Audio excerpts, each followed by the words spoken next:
And everybody silence their cell phone, please. I forgot. You too, Brad. Mine is in my office. Well, just so everybody have a chance, I'd like for everybody to be appreciative of their questions. So ask one question and let somebody else take a turn. You can always have a follow-up question. But what I'll do, I'll draw a ticket out and say like 4, 5, 7, and that person will have a chance at that time. But I'd like to, all of you know, Senator Ron Wyden. We do have a little bit in common. We have some roots going back to Kansas. True. And as you know, Ron is a leading member of the Finance Committee. Also, you with telecommunication also, aren't you? I'm on intelligence and then energy and natural resources. That's actually a key one right here. Important for us. So, with you already well known, I'll let you take a stand. Oh, great. Listen, thank you all so much for coming on a gorgeous afternoon. I think we've had some people come before. How many are first timers to the town meeting? Got a few. Were you first timers? You probably heard I talked for about an hour or something like that. My friend here thinks I'm serious. His face is getting all pale. I don't do anything like that. This is part of the pledge that I made to Oregon when we were choosing our first new United States Senator in essentially 34 years. I said that if I had the honor to be chosen, I'd have an open meeting in every county in Oregon every year that I serve in the Senate. So we've been doing that since I came to the Senate. So this is, talk about lucky numbers, 777. I mean, 777 times we just threw open the doors, and you can tell I'm not going to be reading from any teleprompters or giving you any big speeches. We're just going to kind of do it the way the Founding Fathers wanted us to do it. There are no subjects that are off limits. We'll talk about whatever you're interested in. We have plenty of time. If we're going to draw numbers or whatever we're going to do, we have plenty of time for everybody to ask plenty of questions. So obviously there's a lot going on back there. And you can't do your job well just sitting behind your desk trying to guess what's important to people who are over 3,000 miles away. So I flew most of the night to make it home and to be with everybody, and can speak at the graduation tomorrow at OIT, and that's going to be fun. So let's just have at it. Let's do it the way the Founding Fathers wanted us to do it, and cover whatever you're interested in. Do you want to go about the tickets or just free? Yeah, let's go buy tickets for a while, and then we'll just let everybody talk. Anybody that has 447? Right here. This is the Roadmaster Senator. I've been to many of your meetings. And before I had you give the update on SRS, of course, that's why I'm here now. Yep. I just wanted to run down real quick, not taking a lot of time, what it means to Lake County without SRS. And I was here in 2000 when you and old Senator Craig got this thing started and sponsored it. I know the whole track record. And there's over $30 million brought to this county by you, sir. Thank you. And if we don't get SRS, our timber receipts will be less than 60,000 because we're in a stewardship. Our population is so low in Lake County, we don't get hardly any gas or registration fees to offset like the bigger counties. The grants costs on the matches and kind overwhelms us for what reserves we have left to even live off of those. There's no room on the taxes or bonds because we're at the ceiling. Hay growers in Crystal Valley said without good roads, commodity market, why are we going to have economic development? Our pelt payment in Lake County is 32 cents an acre. I'm not going to pull me right to the cent. The other counties are like $2.32. Majority of that goes to your general fund. We've tried to study that. Also, we've looking at community solutions, and I'm worried. I don't know what's going to happen. There's about 3 of these counties in Eastern Oregon is in the shape, and in 2000, I'm going to give you a spreadsheet if I may, showing my budget and what year I'll go broke. But the people of Lake County, they don't have any idea what's coming. I mean, I won't even be able to service school buses, emergency services. low-known commodities market. And I know that you're my hero, man, because every time my crew gets spooked, I said, we gotta wait for Senator Wyden and see what's gonna happen. You're very kind, and obviously this has been a top priority for me, I mean, ever since 2000. And of course, what we had had for a previous century was something that we liked and we'd gotten used to. You know, the federal government owns most of our land, certainly that's the case in Lake. And we would get a big check from the federal government tied to cutting timber on federal land. And we did it for roads and schools and police and basic services. So as the environmental values began to change, that cut went down. So I wrote the law in 2000, just as was mentioned. And I've got the 2015 numbers. Forest Service numbered just under 2.5 million, and PILT just over $1 million for 3.5 million all told. And obviously, a big chunk goes to roads. Here's where we are. I'm going to get this reauthorized somehow. It's going to be tough. And last time, of course, we did it. I managed to sell off the helium reserve with my colleagues, and we got a bunch of money for that. And we're just going to keep at it. And what we have to realize is that we need a harvest and we need a safety net. You're never going to get the harvest up high enough as to not need a safety net. You'd have to double the harvest like 2-3 times. So as I say, one of the times previously we sold off the helium reserve. Another time we got it reauthorized through different kinds of approaches. But that's what we're going to need. And I propose legislation on both fronts to increase the harvest in a sustainable way and to have the safety net. Now there's one other opportunity this year that's particularly important, and that is that to deal with this fire problem. And as you know, it has gotten worse and worse. And fires aren't just in the summer now. They're really year-round and just constant. We've got to end what's called fire borrowing. And what that is the prevention side always gets short shrift. You really need more thinning and preventive kind of work. And what happens is you short the prevention, it gets hot and it gets dry, and the fuel builds up on the fourth floor. In our part of the world, you can have a lightning strike pretty easily, and all of a sudden you got an inferno on your hands. And what happens is they borrow from the prevention fund to put the fire out, and then the problem gets worse. So along with Senator Larry Craig, the Republican senator from Idaho, I propose legislation to end that once and for all. So 3 pieces to the equation. The safety net, which is what you mentioned, increasing the harvest in a sustainable way, and ending fire borrowing. Those are the 3 big kind of challenges in terms of forestry. And as I say, Senator Mike Crapo is my sponsor on the fire borrowing. I think I mentioned that, the Republican senator from Idaho.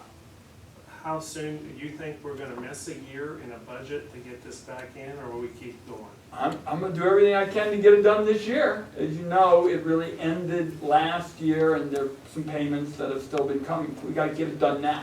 That's what I'm counting on. Thank you. Okay. 452. That's mine. And Senator, I'm Mike Warren from KLCR Radio. I interview you a lot, and I just wanted to say that we appreciate you coming to Lakeview, Oregon, and informing us of what's going on in our nation's capital and what's going on in how it ties to our community. So I didn't have a question. They gave me a You're kind. I thought I was going to win a prize. I'm sorry. No, you're kind to say it, and the fact is you can't do this job well just sitting back there in Washington, D.C. and trying to guess what people are thinking about. You've got to get out and you got to be available to people. On this fire thing, I almost cry every time I go to Dog Lake and see all that good timber after the fire.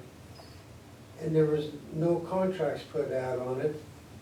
And community needs money, who are the people that are stopping these contracts? You're talking about salvage now, Yeah, after salvage, you the know, fire. there was good money to be made out there, but they let the trees get buggy and wood turn blue. and The it's Berry worth Point nothing. fire. Yeah, I've repeatedly tried to get the timber industry, the environmental people, and the scientists together to deal with this. I mean, this is absurd. There is timber, and we can do it in a fashion that's consistent with environmental laws, and we're gonna make another push on that this year. To me, it just sounds stupid. Yeah. You know, you almost cry when you see all that good timber going to waste. 448. Plus one? No. Go ahead. Good enough. Go ahead. Enough for Okay, that. Senator Jim Walls. Yeah. First, I'd like to say thank you from Red Rock and stuff on the bill that you and staff are working on, Julia, for the credits and to look at the emissions from Red Rock versus burning slash piles. Right. And to get that material in and say thank you for that. The other thing is. And you're still looking at a biomass kind of approach. Yes, it's be biofuels and get the recognition that biofuels are renewable. I think it's really a model project, and we're gonna stay with you. It's something very attractive. Every 2 weeks, we're working with staff, and Julia's doing a fine job with your Good. staff. I want you to know that. Good. The other thing that's hurting the timber industry so bad, you're working on salvage and stuff, but is Canadian flooding the market right now, and particularly in the pine market. We need to get those tariffs back. The downcline in the Chinese market and the value of the American dollar, it's lucrative for Canada to be flooding our market right now. We need to put a stop, put those tariffs back, or whatever it takes Well, we need to to help to enforce. slow it up. We need to enforce the trade laws. And as you know, we're in the middle of a big trade debate. You might have heard about that from the presidential campaign. And so far, this Congress, what we've done is we've written the rules for a trade debate. That's called TPA, the Trade Promotion Authority. Then we've written the enforcement rules, which has really been my priority. It's fine to talk about new trade laws, but let's enforce the trade laws on the books. And there's been an awful lot of cheating, and an awful lot of people in government just go, oh, well, that's just the way it is. I think that's a bunch of baloney. Is we've got to enforce the trade laws when people are dumping. When I was chairman of the trade subcommittee, we set up a sting operation, an actual sting operation, invited people to cheat, and it was like you opened up a store and told kids there was free ice cream. Everybody was there. So we've passed my Enforce Act, that's what it's called, the Enforce Act, to stiffen the ability of the government to come back and enforce the trade laws, and that's going to be a big priority of mine. I just went to a couple of big meetings back there, and I told the enforcement people, you guys better wake up, because I'm just going to be all over you. Thank you. We need it badly. 454.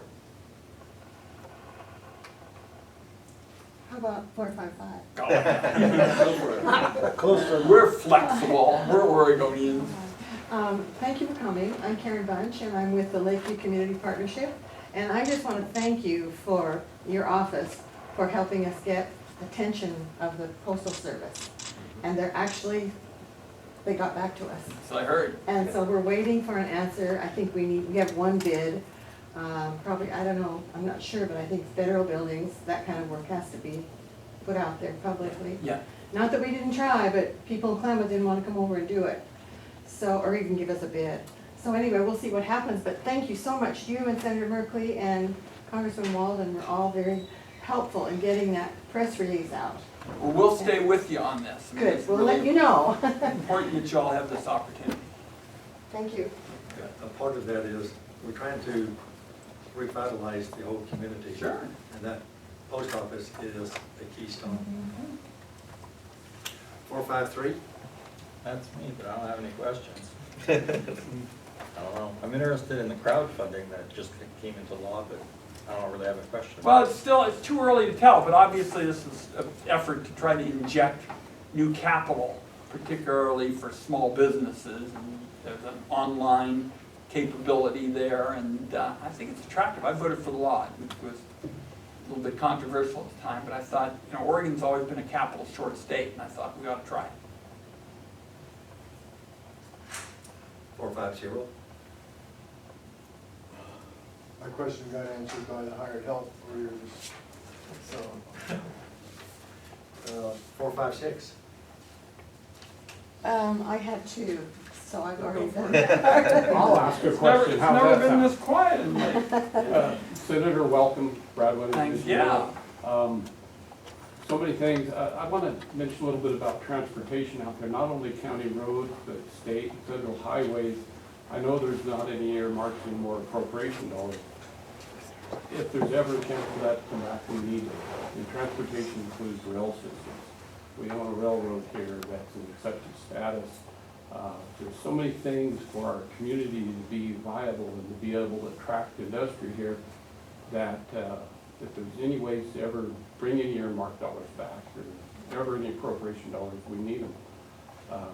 If we can't get our products to market or get things here, it just doesn't make for being able to attract them. But Highway 140 west, Blind Mountain, I believe you came over it, it's in Klamath County. Great, that's a milestone to get that done. Now we need to work on Highway 140 east, which is in Lake County. And so a lot of those projects are not going to happen unless we're able to leverage some federal dollars at some point. So we need federal dollars, county roads, state roads, federal highways, all the way through. Our infrastructure is aging and it's dying. Brad, as usual, puts his fingers on an important issue, and let's talk about infrastructure. The first thing I tell you is I think it is legislative malpractice to not have a big push on infrastructure right now. The cost of money is cheap, the cost of materials is cheap, and there are a lot of people out of work.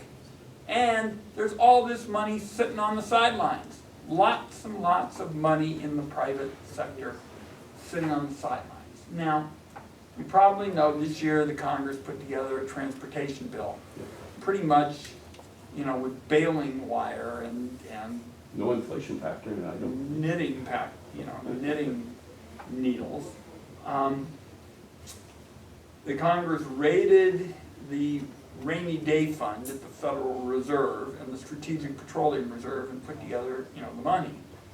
But I'm gonna make a big push here coming up for a major infrastructure package, and I think the key is to get that money in the private sector off the sidelines and into roads and rail and airports and waterports and into major infrastructure. Some of you may have heard that in the Recovery Act of 2009, I proposed these Build America bonds. And everybody said, oh, well, that's kind of interesting. What are those? They're tax credit bonds. And if you didn't pay taxes, you could get a grant. And we sold $183 billion worth of Build America bonds in a year and a half.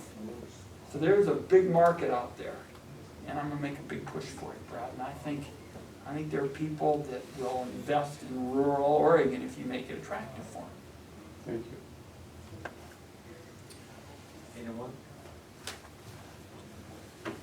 Tell us about telecommunication, internet. What's going on in that arena?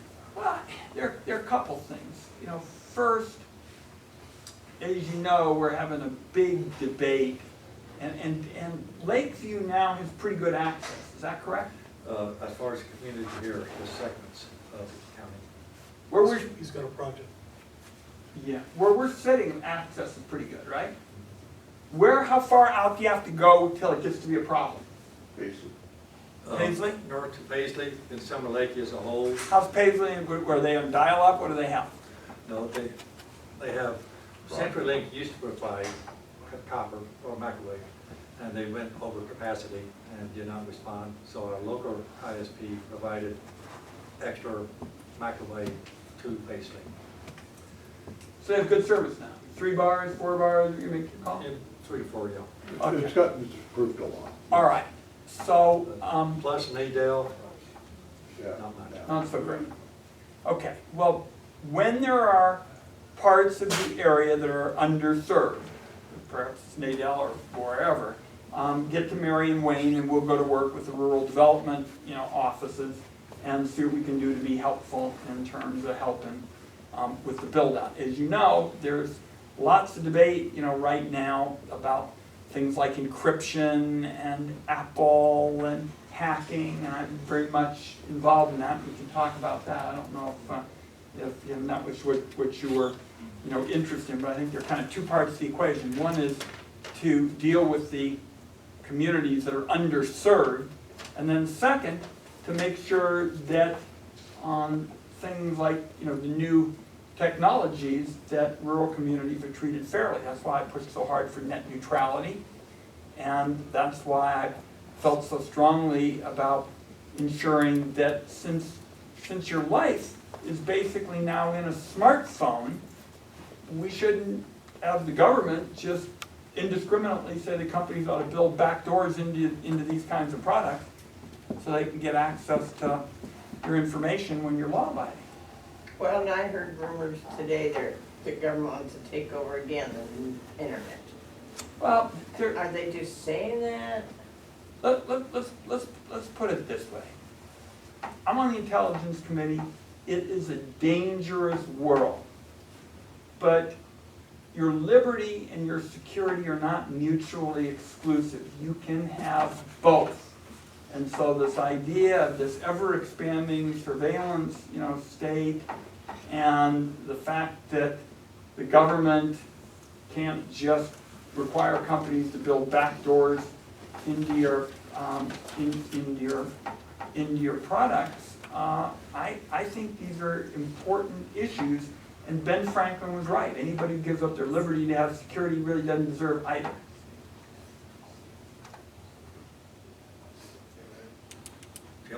I was just gonna say, we brought up the internet and communications, the Innovation and Learning Center, and you'll be at OIT tomorrow.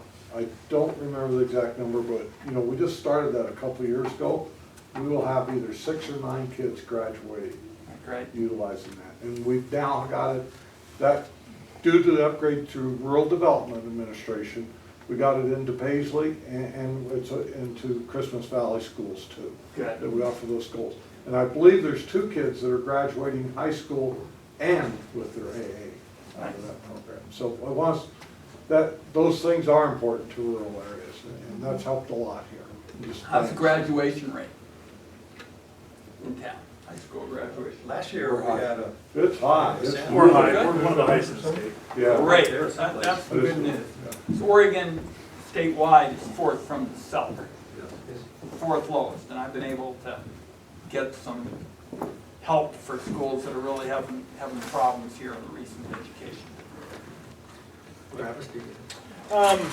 I haven't read about it myself. I had one of the probation officers actually ask me just prior to coming in if I had heard about the 9th Circuit ruling, I guess yesterday maybe, regarding states having the ability individually to take away people's right to conceal carry.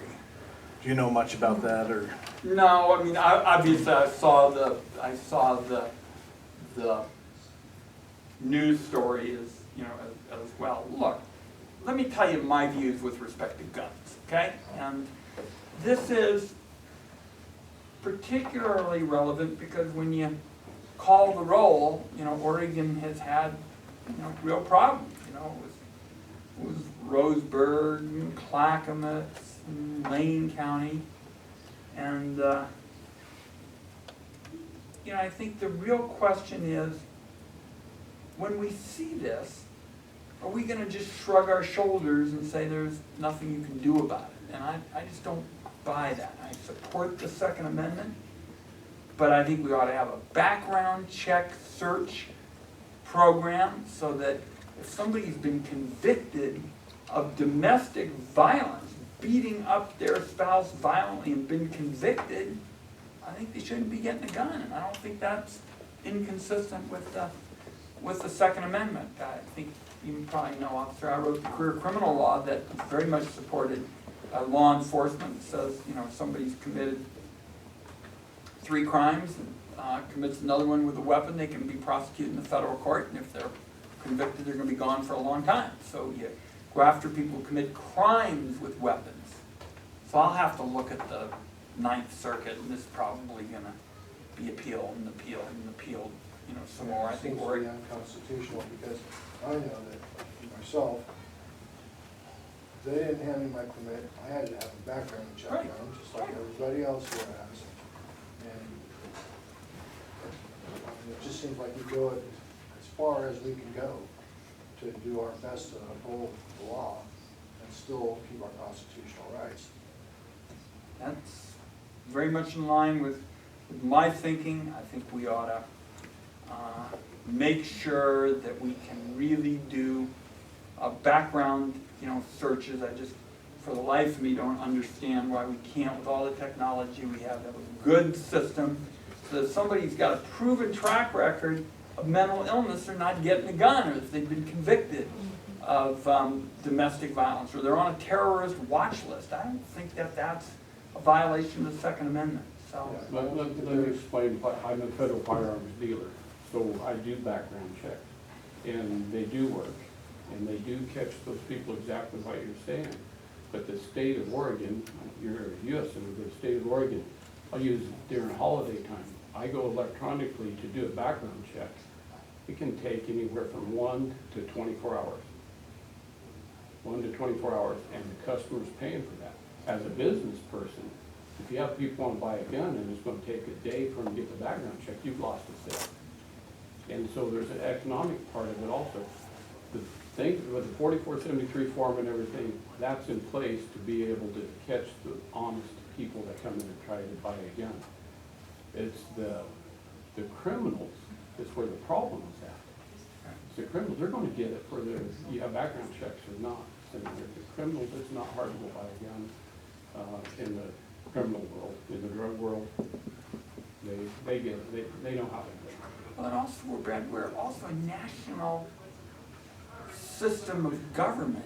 And so, you know, Oregon can address the various things you're talking about, but then there are a bunch of neighboring states that don't do much anything. We need a national system that addresses the problems you're talking about and what others have been talking about, and ensures that with all this technology we have, that we can fairly easily filter out people with mental illness, people convicted with crimes, domestic, you know, violence, people who everybody'd say, hey, making sure that person doesn't get a gun is okay with the Second Amendment. The Second Amendment didn't say, you know, you can, you know, be somebody who's been convicted, you know, of all kinds of domestic violence crimes and still get a gun. Yeah, mentally ill and criminals should not. Yeah. Well, I it should be such a debate because the level of mental illness. And look, I also think that there is validity in this argument saying that no technology is going to be perfect. And there are other parts to this, I'm sure, in the community, the schools, the law enforcement, various other kind of community organizations. And you're in a small town, the officer probably has a good sense who are some of the people that need to be watched. In a bunch of these shootings, you know, that situation with that congresswoman in Arizona, the whole town knew that that guy was a problem. The police knew it was a problem, the school knew it was a problem, the community knew there was a problem, and yet nobody connected the dots on it. So I personally feel that some of the failure is with the mental health program. You know, I've had people that I can tell you are focused, delusional, and psychotic, and I get a hold of mental health and they're like, they haven't done anything yet. So do we wait until they do a mass shooting? Or do we step in when they're having those behaviors? And to me, that seems to be, I mean, like Brad was saying, I mean, a criminal that wants to go to get a gun can go to the bad parts of Portland right now and get a gun without a background check, and a background check's never gonna fix that problem. My feel is the mental health system, you know, needs funding or whatever it needs to get better, but we have a system that's broken. I mean, if you have a person that's suicidal and homicidal, and we take them to the hospital, the doctor kicks them out 10 minutes later, what do we do? Well, isn't that where what you're saying, this electronic world, when that guy gets out of the hospital should report it, that guy should be put on like a no-fly list. you know, like a Federal Vista or something, and In a lot of mental health systems, there's not much there. They don't have the funds, people are released, there's no, I mean, part of the whole Ronald Reagan idea of emptying the state institutions was there were gonna be facilities for people in the community, and those weren't there. So we're having this debate in the Congress now about trying to shore up the system, you know, recognizing that it's a combination of outpatient services, inpatient services, and ongoing, you know, counseling. My brother was a schizophrenic. He died at a young age. There wasn't a day that went by when we weren't concerned that him being out in the community, he was either gonna hurt himself or somebody else. So this is We're very, sitting here touching on so many things that impact for mental health, and our mental health is to get more and more dollars, and there's several things that's going on there, state, national level, but then you have the prisons overpopulated, so there's a push to give those people a chance to not go to prison, keep them in the communities, and a lot of those have mental health issues and so on. So whenever you do have somebody that has the potential, do you lock them up? Or what do you do? And that's where there's a real The big fine line. prison reform has gotta be to work with people when they're in the system. Because the vast bulk of them are back on the street. So if you do things with them when they're in the system, where they can learn a field, where they can make, you know, good living. I saw a comment the other night, there's somebody leaving a prison, said, you know, I've been here, you know, for 4 years. They spent, you know, $100,000, you know, on keeping me behind bars, and when I left, I was like given $100 and said, good luck. So, you know, the point is, when they're behind bars, is when you've got to focus on the mental health issues, and on the drug issues, and on the training issues. Because most of them are going to be right back on the street, and you don't want them to come right back on the street and do exactly what had them land there in the first place. Thank you. We've acknowledged that. We have a prison here. We acknowledge that. And that's where they can really get help. We have a treatment court here that's working very well for people on probation and everything. But thank you for that comment, because that is the time when we can really help these people. On the mental health and guns, we do need to enhance our mental health programs.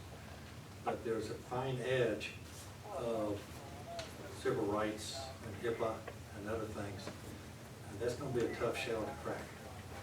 Well, I think that's right, and that's why you're best situated in terms of dealing with these. If someone is going to be in a prison, they are serving a sentence, so they're going to be in that cell. So that's one of the best times to try to put together an approach that deals, as Brad said, with these various kinds of issues, so you increase the chance that when they're back on the street, they're not going to be doing something that lands in there, you know, once again. Because yes, there are privacy, you know, issues. There are rules when the mental health system can intervene, and that's why I'm a big believer in, if you have $1 to spend, just $1, always put it into prevention.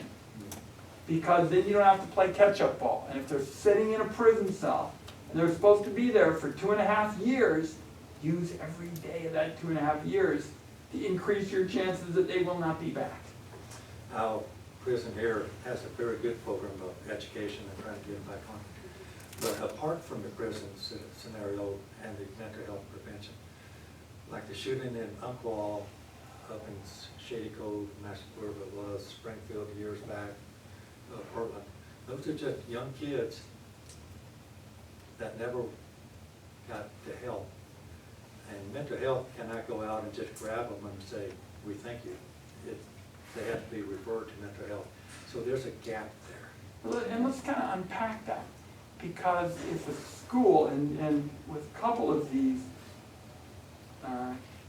shooters, there's evidence that they were sort of isolated and seemed troubled, but they were not, you know, manifesting, you know, serious, you know, violent tendencies, what you want to do is make sure that the school is touching base with the parent and seeing whether things are more serious than they look. I mean, this is a contact sport. It's, hands-on every step of the way, trying to make a judgment about whether you've got somebody who's likely to end up perpetrating another one of these tragedies. What bothers me the most, I can see it in the gym in the morning. I probably go to more different gyms than anybody on the planet because I'm traveling all the time. When I have town meetings in Oregon, I go to whatever gyms in the county and the like. And you work out in the morning, and there's a little news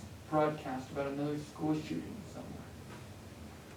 And everybody hovers around the TV for about 10 minutes, and then everybody just kind of shakes their head and kind of takes a shower, goes off about their business, or finishes their workout. And it's kind of like, that's the way it is. And I think we've got to say, that's not good enough. We've got to do better than just saying that's the way it is. It's going to be hard, and it is going to be a contact, sport. But I think we can reach a lot more, particularly these troubled kids, than we are. Well, I remember as a child in elementary school, the local police officer coming, and giving us firearms training in school. So what's happened to our society that it's gone the other way now? Is it our school system and our parenting? Why were there no school shootings when I was young, and all of a sudden now we have all these school shootings? And that's an open question to everybody. Anybody have any good ideas on that one? Well, I'll just throw mine. Into the debate. Obviously you have a very different culture, and you have the internet, and you have all of the exposure that kids today have that kids didn't, have today. And I went to school on a basketball scholarship. I'll give you an example. Here's an example. I went to school on a basketball scholarship, dreaming of playing in the NBA. That was a ridiculous theory, because I was too small and I made up for it by being really slow. So I wouldn't get it. But in my day, I never heard of a student basketball player who got a serious injury, say an ankle, knee, something like that, addicted to opioids and turning violent. Yeah. Never happened. I can't remember a single instance of that. Yet parents are telling me about that all the time. I'm sure the officer deals with this all the time. A star player, senior year, excited, going to college on a scholarship, all of a sudden goes down with an ACL or something, gets some painkillers, goes to a party, has a couple drinks, and all of a sudden you got a tragedy, on your hands. And so we're trying to get a new policy on painkillers. A few years ago, it was like we weren't treating pain aggressively enough. People would call me and say, Ron, I remember your days with the senior citizens with the Gray Panthers, and my mom's 89 years old, and they wouldn't give her some pain medicine because they were afraid she was going to become an addict. 89 years old. She's not going to be around much longer. She's not going to be an addict. And so, over the years, we got policies changed, and now it looks like the pendulum's gone too far, which is that getting the opioids and the pain medicine probably has gotten too easy. There's too much out there. So getting the prescription pendulum right is a big part of this. But there is no question that society is much more complicated than it is. I mean, my wife and I are older parents. We have twins that are 8 and a baby, who's 3. And I think about what I was like, even though much older than them, and I wanted to go with my mom to the Thriftway and get 5-cent ice cream scoops. And now we've got a 3-year-old baby, pictures available on my iPhone, with the brightest mound of red hair, who comes in to see my wife in the morning and says, "Phone, please." Phone, please. You know, yay high with this gigantic mound of red hair. And fortunately, she's watching Barney today, which is good. But my guess is there are a bunch of other kids who are really young who are watching some stuff that isn't Barney. So it's a very different world. Yeah. Let's get some people who haven't had one. I just have one question. The person that's running for president of the opposite party keeps mentioning TPP. And is that some kind of a program? He says it's gonna cost thousands of American jobs and this and that and the other thing. What is that all about? Here's the trade. Pacific Partnership? Is Yeah, that what I'll it take you is? through all three parts specifically, because we finished two of them and the big ones to come. TPA is the Trade Promotion Act. Okay. And those are the rules under which you debate a trade law. So for example, I felt there was way too much secrecy in this. So I got a requirement in there that had to be public for 90 days before the president even started anything. So that was done, number one. The second part is what's called trade enforcement, which is where Jim was going, with tough trade enforcement on things like Canadian lumber and not letting people dump. Those are the two things, okay? Now we're having the debate about the big thing, the TPP, Trans-Pacific Partnership, Correct. with 11 Pacific Rim countries, 40% of the globe's economy. Okay. Now, getting this right, we'll see what it ends up actually being, because, for example, I pushed very hard to make sure that the big tobacco companies couldn't override the public health laws in these 11 countries and get all these kids hooked, because that's what the tobacco lobby always wants to do, is try to sell as much tobacco as they can to kids in these other countries. It's a big growing market. But 1 out of 5 jobs in Oregon depends on international trade. And the trade jobs pay better than do the non-trade jobs. And 95% of the world's consumers are outside the United States. So people say, "Hey Ron, what's your philosophy about the economy?" And I'll tell you in a sentence. What I always want to do is I always want to grow it in Oregon, make it in Oregon, add value to it in Oregon, and ship it somewhere. That's it, one sentence. And the reality is these people around the world love Oregon stuff. They love our wine, they love our cheese, they love our beef, they love our wheat, they love our computers, they love our bicycles, they like practically everything. They're just in love with the Oregon brand.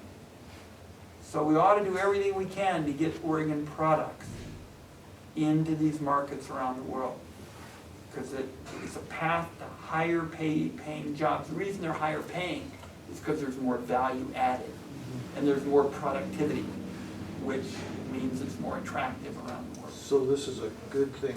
Well, we'll see how it comes in its final form. If they try to have stuff that'll jack up drug prices or roll back, protections against, tobacco use with children, that'd be a different story. So I'm telling everybody I'm reserving judgment until we see it. But I'm very much for Oregon generating more exports, and this is particularly important in ag country in rural Oregon, because the world loves our fruit. I just went through it. They love the Oregon brand. I was trying to understand it and find out why it was such a dire thing with Well, other politicians. when you don't enforce the trade laws, which was Jim's point, then people come and say, well, all trade's bad. I don't buy that. That's an argument for saying let's enforce the trade laws and not get ripped off. As I say, when I ran the trade subcommittee, We set up a sting operation. We set up a dummy website where we invited people around the world to come and cheat and dump product in the United States, and they were tripping over themselves to get at it. Just tripping over themselves. So you're gonna hear a lot about, trade's bad, and, and the like. I'm not literally and figuratively a big fan of building walls. So, I think And I'll leave it at that. Is that our guy from the paper? Yes. That's him. Wow. Patiently And waiting. how long you been here now? A little over 2 years. Loving it? There's things to love and things to there's begrudge, things- but I pick anything. And your last job before you were here was LA, wasn't it? Music industry in Los Angeles, yes. They're kind of like Lakeview and the music industry. LA and Lakeview, yeah, very, very similar. He's a good man. This is a good Yes, thing he that is. you Thank guys you. have. Oh, He is. You have the paper. I'm sure it's Very widely fortunate. read. Well, since you mentioned opioids briefly, as well as growing in Oregon, here in Lakeview specifically, there are 2 companies looking at launching 3 marijuana cultivation operations here, which would mean a lot of full-time employment opportunities, combined with the biomass and solar companies that are also looking at coming here. We're looking at possibly an influx of population and a huge economic boom. But I find it interesting as a student of history, looking at the history of prohibition of marijuana as it extended off of alcohol prohibition. Largely it was William Randolph Hearst who saw it as a threat to his newspaper monopoly, hemp paper. Why Nixon then created it as a level 1 narcotic and why it remains as a level 1 narcotic when comparative today to some of the opioids that we've seen, now fentanyl being combined with heroin causing massive overdoses across the country. Methamphetamine is a huge problem here and across the country. Why does there continue to be such a stigma on a national level towards marijuana remaining a level 1 narcotic? And why is there also a stigma between hemp and marijuana, hemp being something you can't get high on, and it is shown to be one of the most malleable resources on the planet. I just saw... Check out my speech on the floor of the Senate a couple days ago about Yeah, hemp. you signed on to the hemp recognition Signed on to it. I'm the author of the principal hemp bill to make it legal to grow hemp in Oregon because our farmers want to be able to do it.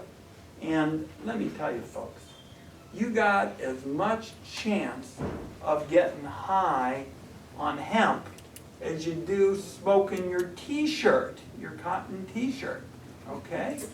It doesn't have the psychoactive, properties. And here's when I decided how I felt about hemp.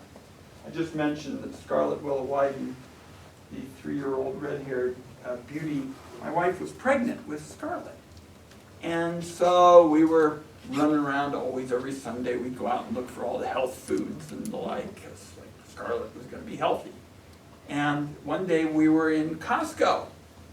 And you know how it is in Costco, everything is like, yay big or something. You buy 400 pounds of Special K or something. And we get to a big thing called hemp hearts. And this is in Costco, gigantic bag of hemp hearts. I took a picture of it, put it online. And it said, clean source of fiber, lots of protein, good for the heart. It listed like 10 or 12 of these kinds of things. And I just looked at this, took my camera out, took a picture of it, talked to staff about it. I said, let me see if I get this right. You can sell a gargantuan package of this in Costco's in Oregon, but our farmers can't grow it. Our farmers can't make money on this. I guess the only thing we could do is probably take it off from somebody else and put it on the shelf. So I guess the Canadian farmers or whoever get the profit. So hemp is used in all kinds of things. I went to the floor and I actually held up all these different packages and I came to the conclusion that if you can buy it at a Costco in Oregon, our farmers ought to be able to grow it in Oregon in order to make the profit. Really quaint idea, huh? So I'm the lead sponsor of that bill, and by the way, somebody who's not known as a big left-wing liberal is my principal co-sponsor. His name is Mitch McConnell, and he runs the United States Senate, the Republican leader. It's my principal sponsor. They have Senator Merkley involved and Senator Paul, but Mitch McConnell is on it. Now, here's the situation with respect to marijuana. As you know, we've had this big, long debate in our state about it. And finally, the people of Oregon voted to make it legal for recreational kind of purposes. So what I've said is, if you voted to make it legal, don't let the federal government do things that undermine the vote of your people and really raise some serious safety questions in the process. For example, it is not lawful for one of these marijuana businesses to use the established banking channels. So I don't know what happens if the marijuana business comes to Lakeview, but if they can't use the banking channels, I guess people are going to carry these huge sums of money around in wheelbarrows, and that isn't going to be a particularly good thing for public safety. So I have proposed with senators and Senator Merkley that we allow those businesses to use established banking channels because it's a public safety issue. You can debate whether you thought it was a good idea until the cows come home. But that's a little bit about hemp and marijuana. And to tell you the truth, a lot of the rules haven't kept up with the times. Do some of you here like a craft brew from time to time? Where do you like to go for a good craft brew in town? I wish we had a brew pub in town. That's one of the things from Los Angeles I begrudge, so. No craft brews in town? No. Go to Bedford. Go to Bedford. Huh? Or band. Good, Ben's got a couple. Same thing for the craft breweries. And I guess that means just drinking them home. Dwayne? I got a couple of comments. Yeah, One, back on the gun thing, yeah. we got 1 million laws on the books. If we would enforce a lot of that stuff, it would eliminate lots of the problems we've been talking about here. The other thing is, I am very disappointed to see such a small batch of chairs and even smaller numbers of people here. If this sort of thing was put on in the evening when folks are home from work, I think you'd have a heck of a lot better turnout. I really expected to see several people, much more than we have here this afternoon. The other thing, Well, just on that point, we all try to right, have... don't let me forget the third thing. Oh, good. Oh, good. All right. Go ahead. No, you go ahead. Oh, okay. What's going on with the 2.5 million acres up around Canyonlands fiasco with Obama? He says, hey, we're going to set that stuff aside, and there's 2.5 million Hawaii. acres that nobody's going to use. Good. Let's talk about timing of meetings, and then we can talk about the Oahe situation. We try to have our meetings at all kinds of different times of the day. And we thought that 4 o'clock on Friday afternoon probably was a pretty, decent time, because people, we bought, they're all running out to go get them, but we bought a bunch of t-shirts and baseball hats and stuff at the stores, and they said you got here just in the nick of time because we're closing up. We're closing up at 4. So we thought that Friday afternoon before everybody got away for a weekend and all those kinds of things made some sense. But your point is a good one. We try to have them at different times. Some people like to come on Saturday morning. Some people say don't do it in the evening because we've got school kids. In other words, it's always a challenge. Here's the situation with the Oahe, and very timely. Yesterday I introduced with Senator Merkley a bill to do 2 things. Withdraw, make a mineral withdrawal up there, because I feel if we didn't do it, I think we're looking at some big foreign mining operations parachuting in there and engaging in some mining activities that are not going to be good for an agriculture-based economy. So that's the first portion of the bill. The second portion of the bill basically is economic development that the community has asked for. In other words, there's a section to build water storage for cattle. There is a section to improve roads. There is a section establishing in Harney County, and Brad knows about these, an agriculture center of excellence. There is, these are all requested by the community, a job training center. So there's a portion of the bill that involves this question of making sure that the ag way of life isn't destroyed by a bunch of foreign mining, operations. And the second part of the bill focuses on economic development. So this is not a monument, this is a piece of legislation. It would have to go through the Congress, or would go to the Agriculture Committee. I think our committee will be involved in it as well. But it really, Just like Obama has gone through the Congress and a bunch of other stuff. No. Let me just make sure we're clear on the difference. The discussion with respect to the president is about whether he, of his own volition, would set up a monument, which he can do under the Antiquities Act without congressional approval or consideration. So that's the monument over here. Over here is what I proposed, and you can see it online, a piece of legislation that would have to be considered by the House and Senate and moved on favorably before the two bodies get together, should they choose to, and pass something on to the president. So there's a big difference procedurally in what's being talked about. And what I'm going to contend to my colleagues is my bill's primarily about what I focused on for a long time, which is economic development in southeastern Oregon. In this situation over here, would they be allowed to have livestock on that land? On the Obama has set it up? see, Obama hasn't done it yet. On what he's proposed.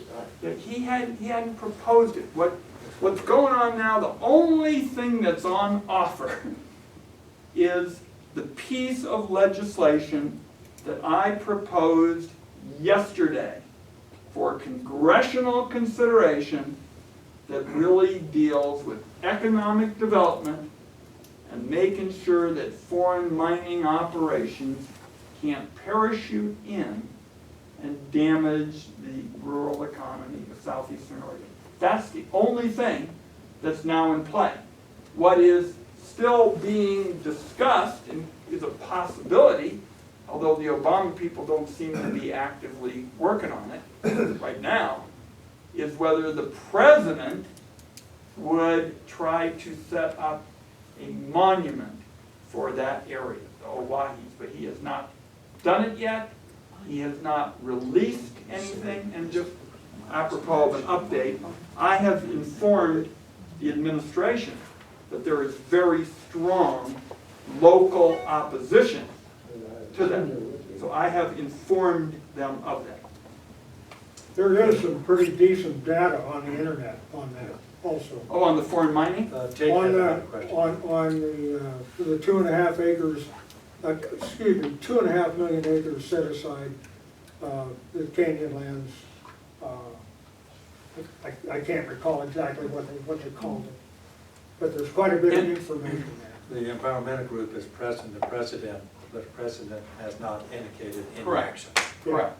But I have taken action based on the fact that Ms. Gautreau here has gone out to southeastern Oregon many, many times, and the economic development section of the bill is what she and our staff has been told the community wants. That's how it came into being.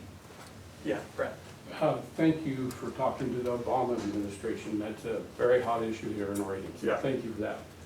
Similar but different is withdrawal of, or this mining mineral rights within the state of Oregon. 1.9 million acres because of the sagebrush focal areas around sage grouse. And that's a huge impact, and this is 1.9 million, and I'm only talking Oregon. There's other states, Montana, Idaho, and everything, several other million acres of BLM land. We're a cooperating agency. I'm sitting on and going through these meetings. One of the biggest things is we understand core habitat, we need to protect for the sage grouse and all these things. We appreciate that and believe in it. But a lot of times mining footprint is relatively small. So if they're going to withdraw this 1.9 million acres in Oregon, there needs to be a place for mitigation in there so that it can be mitigated, possibly still allow mining. Can we just call it timeout so I can kind of get up on what was going on? Before there was the whole militant takeover at the Malheur, there was a debate for many, many months that if the sage grouse, the bird, was listed on the Endangered Species Act, this would trigger a huge uprising in that part, of the state. And I was convinced that that was a pretty valid, point, because the economy's already been hard hit, and people didn't want a listing of the sage grouse. So I and a whole big group of Congress people, Democrats and Republicans, House people, Senate people, got together with the ranchers and the local people and the environmental people, and we put together a big agreement, and there was no listing of the sage grouse on the Endangered Species Act. So people said, hey, sounds like at least they're listening to us. Is that what you're talking about? No, this is. Oh, that's good though. That was a good thing. That was a good thing. Okay. This is withdrawal of mining, new mining and exploitation of mining on 1.9 million acres in the state of Oregon. Is this a state thing? No, can I clarify this just a little bit, Brad, excuse me. And I believe this is gonna we'll know more towards the end of August or so, but part of that agreement was Secretary Jewell. Of the sage grouse not being listed. Got it. Was to do a mineral withdrawal what over, I'm and I wondering about. believe it's a full 10 million acre, it's 10 million the across whole several states. sage grouse, so Right. that's Oregon's part of it, but it is And the you're entire worried, sage Brad, about grouse. the implementation of Oregon's part of that deal. I'm worried about our whole nation, but I'm talking Oregon right now. The problem of it is at the state level, the state fish and wildlife, there's mitigation around development on county or state lands. At the local level, there's a place for mitigation. Say that somebody's gonna come in and develop, there's a place for mitigation.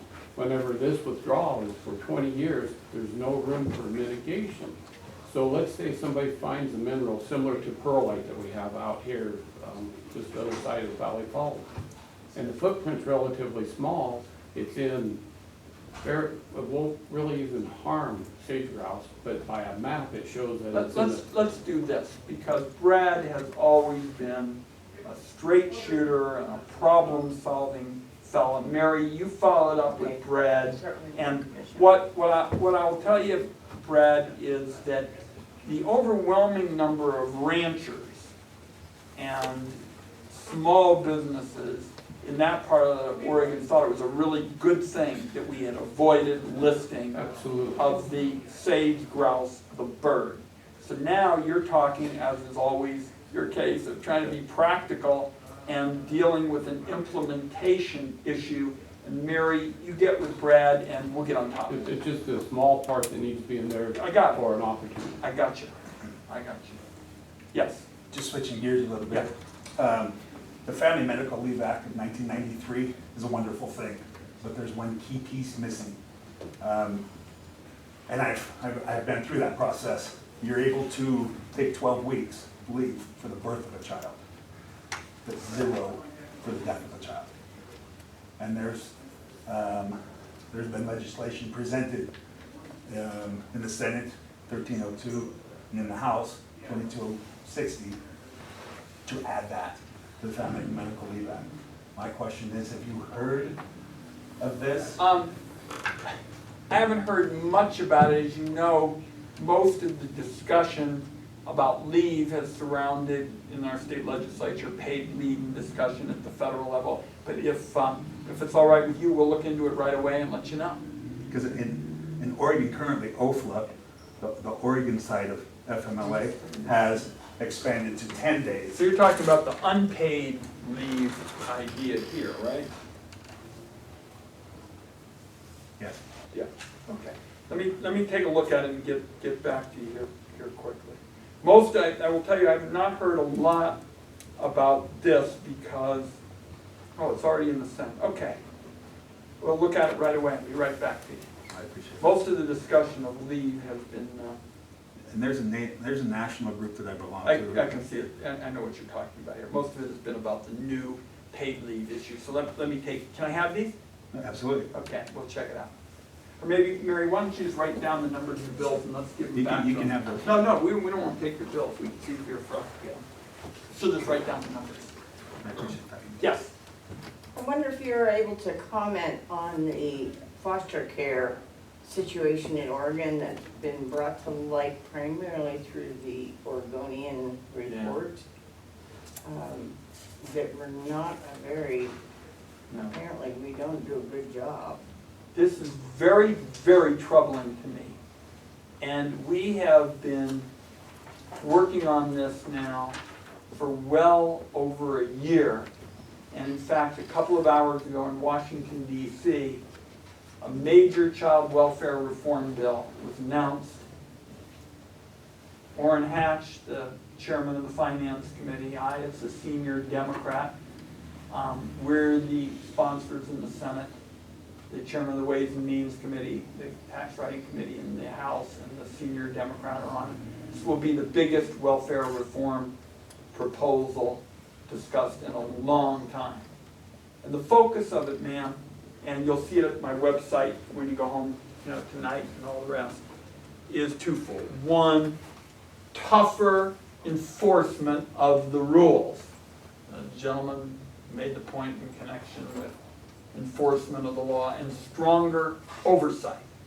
And because the federal government puts a lot of money into it and into foster care facilities, the federal government can pull the federal dollars out when there isn't the kind of tough and vigorous enforcement that's necessary. So that's part one of what the bill does.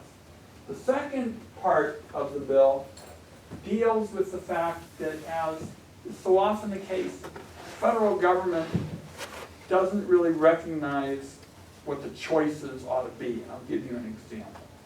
Right now, if you have a child in a troubled situation at home, the choice is sort of keep the kid in that troubled situation at home, or send the kid off to a foster care facility, who knows where, hundreds of miles, away, where you also may have problems. So in our bill, bipartisan, 2 Democrats, 2 Republicans, we are proposing a third option that we call family first. That would say, for example, if the parent is starting to get back on track, a grandparent, what's called kinship care, and I'm the author of the federal kinship care program. I got it early when I came to the Senate. The grandparent could step in and care for the youngster during that kind of period of time where the parent is trying to get things on track. Now, this will come through the county or state, how's this? State, there is a federal role because there are federal dollars, but yes, there is a clear. It's called a kinship. No, it's called, Mary, can you just look it up? It's 2 hours old, man. Wait till I tell. This is set to the proposal, I flew all night to get here And the proposal was announced in Washington DC about 3 hours ago. And If I can get it, if you have an email, I can send you a copy. I think it's, we'll give you the name right now. I think it's Yeah. the Family First Prevention Bill or something like that. It is called. The Family First Prevention Services Act. Family First Prevention Services Act. And it'll be on my website already this evening. Yes, this would be marvelous. These stories that we've seen on the front pages in our state of foster care Oh, just, it's terrible. And I have a Drive you perfect crazy. example of a child who was not well. I mean, he was having his troubles, and his mom was on meth. And maybe this law will help that. So they gave the child, who was 11, 12, back to the father who never showed any interest and had 4 other children in the health services that was paying, that the state was paying for. And they gave it to the father, and not the grandmother who'd been taking care of the child. well, they just stopped right there. Under the law, the grandmother, kin, would have first opportunity if the grandmother didn't have any kind of record and people like the father did. Okay, this is awesome. Wait, I'm getting. Senator, the Fire Borrowing Act is extremely important. The bill with What- Senator Crapo. Yes, what are the odds it's gonna pass? I think we got a real shot at getting this done. Senator Crapo and I now have 260 citizens groups supporting this. So I think we really have a shot We at, signed on.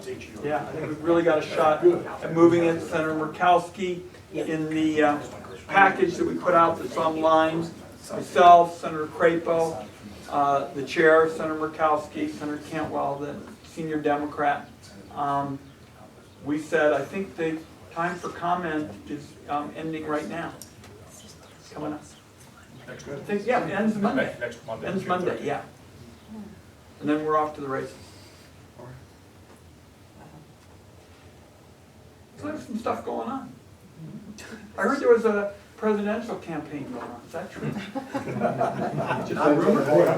How did you find that? We don't talk about presidential or political things here. Our internet is not connected to DC, Okay. Not connected to those political stuff. to those. Who didn't get one? Yes, sir. I was talking to my son, he works on building big bridges across rivers and bays and stuff like that. And he made a comment to me that was kind of interesting. He says, about 1/3 of the cost of building a bridge is environmental protection agency, is what his boss has to, when he puts the bid in on building a bridge. I mean, we're talking about an infrastructure that's going to hell, excuse me. And we're giving all this money, 1/3, if that's a true number, you probably know as well as I do. We could get a lot more done if we could streamline some of that environmental protection agency, OSHA stuff. Streamlining, yes, but Flint, Michigan is not what Oregon is all about. And you've been reading about the situation with lead in the schools. This is not, thousands of miles away. This is, here. So I think you're absolutely right to say we need some common sense here.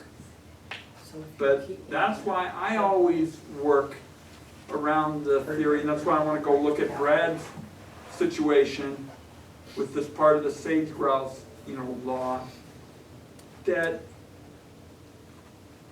Oregon has always been about the win-win. We want approaches that work for communities and jobs.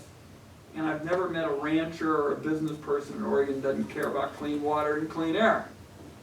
So you just gotta lower the decibel level and kind of focus, on some problem solving. What have we been here for, 90 minutes? I don't think I've said much about Democrats and Republicans, other than to mention that here are the examples where we're getting some bipartisanship, going, which has been my calling card. I want a lot more problem solving and a lot less kind of throwing red meat at people. I mean, he's a pile driver. Yeah. He'll drive and make piles. And the one place they were working on, they could only drive piles for 1.5 minutes a day because it was disturbing the fish. So the whole company, they had all their equipment out there, they had to pull all their equipment back. They said, the heck with this. There's no way they can build a bridge. You know, Well, I mean, you're talking about common sense. Well, where is it? that strikes me as silly, but if you can give me your son's name, we'll call him. That's what we do. We just kind of lower the decibel level, don't do a lot of finger pointing, and just say, give us the information, we'll follow it up. I'm the solution, not the problem. It doesn't make for sensationalism. In other words, your man at the Examiner and everything, now he probably could have somebody come in and, oh, it's their fault. No, it's their fault. It happens. I'm not much interested in that. I think that we got big challenges in front of us, and I'd much rather spend my time trying to find common ground. And by the way, just apropos of politics that's not politics, the one thing I know for sure in January of 2017, in the United States Senate, nobody's going to have enough votes to have it all their way. So you either find people who are going to cooperate and try to get things done, or everybody's going to sit around and throw rotten fruit at each other and call each other names. And I'm not interested in that. So that's kind of only way I'll sum it up. That deserves a round of Okay. applause. On the good neighbor authority, Yes. encouraging the Forest Service to work with state Yeah. agencies, Mhm. long past due, I appreciate it. We often talk about cooperation and collaboration, but they don't quite fit what the good neighbor has the potential to do, which is integration of state agency personnel into the Forest Service and vice versa. I think we can build a large bridge of better forest management with that integration. What's your thoughts on the? Well, Ken, if you have some suggestions for good neighbor, I'd be very interested in it. You know, one of the most, this is probably a good story to wrap up on.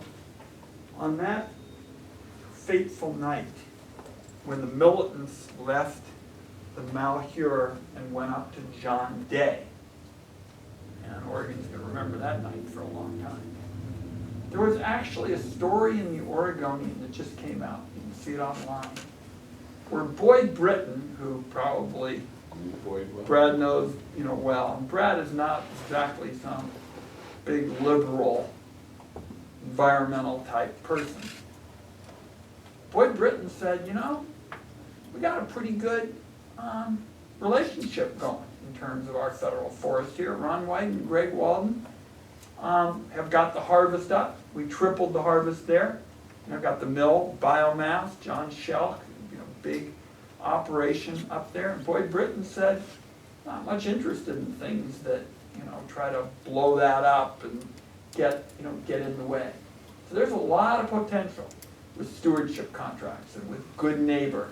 And your suggestions, Ken, will follow it up. And it's something I'm going to remember. It was something people asked me afterwards what I thought about it. And I said, what we need more of is what we got going in John Day. We need to get that on all the federal forests on the east side. And when communities want to go for a stewardship contract, not everyone can go for them right away. We'll do it. And that good neighbor has a lot of potential for the rural part of the state. But what isn't going to help much of anybody is just by having everybody saying we're going to spend our days suing each other. And even the sage-grouse. When we got that deal, I called a lot of ranchers from all over Oregon. They said, this is really, I don't agree with every bit of it, but this is really good compared to a listing on the Endangered Species Act.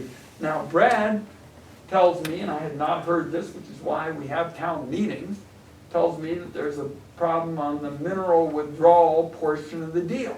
And because I know Brad is a problem-solving kind of guy, he's not making it up, so I'm going to have Mary look into it. And then we're going to try to see if there's a way we can find solution to that problem without having a lot of fireworks and everybody storming around, suing each other and. There's potential to get that in with alternatives Right. right now. Right. The window's open. Right, so that's kind of how we do it. I'm sure you go home disagreeing with me about one subject or two subjects, but this has been a really good town meeting. You said that there weren't enough people that were there. Well, I guess we just had all the great ones because there wasn't a bad question in the House. Our wonderful law enforcement people did not have to take to the ramparts and break up any bloody and unruly insurgencies. Look, I don't have all the answers, and there is nobody in politics who does. I can cast a vote at 11 o'clock in the morning in the Senate, and I will get a call at 12:30 from Nancy B. Wyden, and she'll say, "You sure blew that vote, Buster. That was a bad vote." And bum, bum, bum, bum, bum, and tell me why. So I'm sure that all of your elected officials will tell you that, but as Well, long we as thank you for your service to our state. You do great work. as long as I have the honor to do it, you're kind to say that, ma'am. This is the way we'll do it. Do it the way the founding fathers wanted us to do it, and town hall meeting number 777, I guess, is officially closed. But what's not officially closed is the opportunity for you to just educate us and keep us up to date. And we'll look forward to being back and doing it again soon. Everybody enjoy this Friday night. Be safe. And have a good night.